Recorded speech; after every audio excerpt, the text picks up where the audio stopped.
La Scuderia Ferrari. Sans aucun doute, l'équipe de sport auto la plus renommée de tous les temps.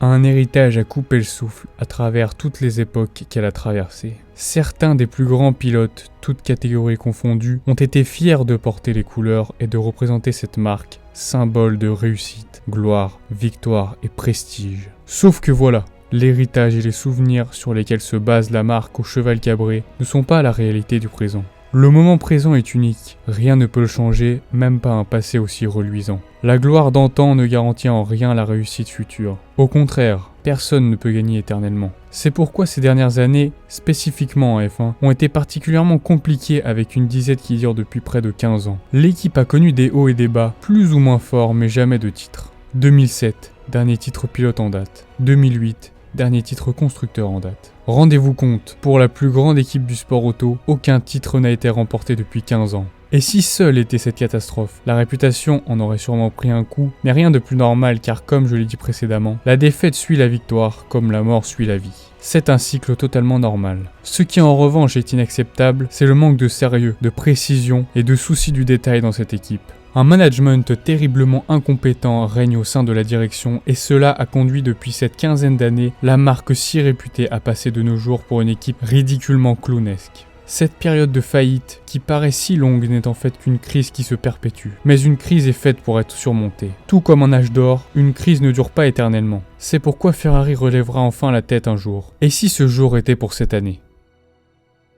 Introduction assez longue mais nécessaire pour cet épisode spécial consacré à Ferrari aujourd'hui. J'ai voulu faire quelque chose d'assez particulier comme je suis supporter de l'équipe en 2023 et qu'en plus Ferrari nous a offert une exclusivité inédite dans son live de présentation. En effet, sans trop revenir sur la livrée qui s'avère n'être qu'une évolution comme bon nombre d'écuries cette année, l'équipe a néanmoins tiré son épingle du jeu en proposant un roulage inédit sur leur circuit à Maranello. Nous avons pu découvrir en avant-première de réelles images en direct de cette nouvelle SF23 et ça a été un vrai plaisir d'enfin avoir une petite surprise dans cette valse de révélation. La nouvelle Ferrari reste très ressemblante à sa grande sœur de l'année dernière, à quelques petits détails de carbone près. On voit donc que l'équipe a sûrement cherché à minimiser le poids en retirant des espaces autrefois peints en rouge. Au-delà de la voiture, nous avons assisté aux quelques déclarations du nouveau directeur Frédéric Vasseur qui affirme clairement les ambitions de reconquête, de rédemption et de victoire en F1. Le but est de gagner, et c'est tout.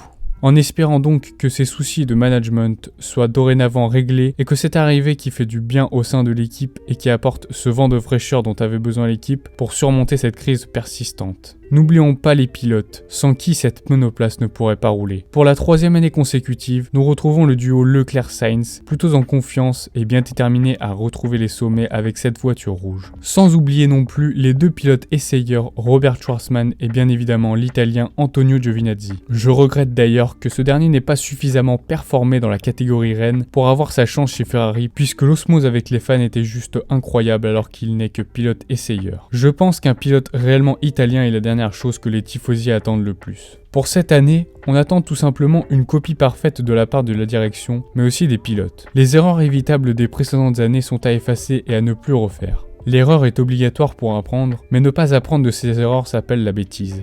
Charles Leclerc se devra donc de rester au moins sur son standard habituel en termes de rythme, tout en améliorant son impatience et son caractère parfois un peu trop lisse qui ne colle pas vraiment avec la rugosité de ce sport. Carlos Sainz de son côté est mieux loti à ce niveau-là, mais lui a manqué de constance et de rythme à contrario de son coéquipier l'année dernière. Nul doute qu'il retrouvera tout ça cette année puisqu'il est capable de bien meilleures performances comme nous le montrent ses années chez McLaren ou même sa première année chez Ferrari. Il devra donc mettre la pression de côté pour se concentrer sur les résultats pour peut-être même devenir à terme le nouveau leader de l'équipe. Cela pourra sûrement en surprendre plus d'un, mais je pense en effet que Sainz a l'étoffe d'un champion et surtout d'un leader d'équipe à contrario de Leclerc qui semble plus doté de talent pur mais pour qui l'exploitation de ce dernier semble plus compliquée et surtout le manque de leadership manque cruellement.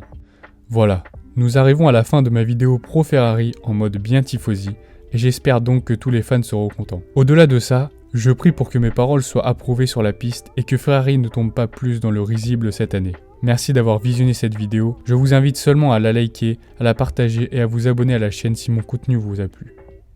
Au revoir.